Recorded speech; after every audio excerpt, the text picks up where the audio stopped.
મહેસાણાના બેસરાજી હાઈવે ઉપર hit and રનની ઘટના બની છે। અજાણા વાહન ચાલકે એક બાઇક ચાલક યુવકને ટક્કર મારી હતી, જેના કારણે બાઇક ચાલક યુવકનું ઘટના સ્થળે મોત થયું છે। બેફામ વાહન ચાલકો આ રીતે વાહન ચલાવે છે, જેના કારણે ક્યાંક ને ક્યાંક નિર્દોષોનો ભોગ લેવાય છે। અજાણા વાહને ટક્કર મારીને ત્યારબાદ જે વાહન ચાલક છે તે ફરાર થઈ ગયો છે। આ બાઇક ચાલક છે તે ગામડામાંથી નોકરી અર્થે ફેક્ટરીમાં જતો હતો, ત્યારે તેને કોઈ અજાણા વાહને ટક્કર મારી, જેના કારણે તે રોડ ઉપર પટકાયો હતો અને રોડ ઉપર પટકાતા તેને ઘટના સ્થળે મોત થયું છે।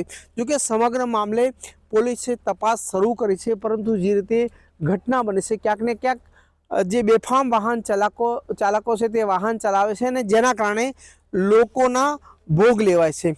આ રોડ ઉપર અવારનવાર ઓવરલોડિંગ જે વાહનો છે તે નીકળે છે ને બેફામ વાહનો ચલાવતા હોવાના કારણે ક્યાંક ને ક્યાંક નિર્દોષો તેનો ભોગ બની રહ્યા છે। હારૂન નાગોરી, એબીપી અસ્મિતા, મહેસાણા।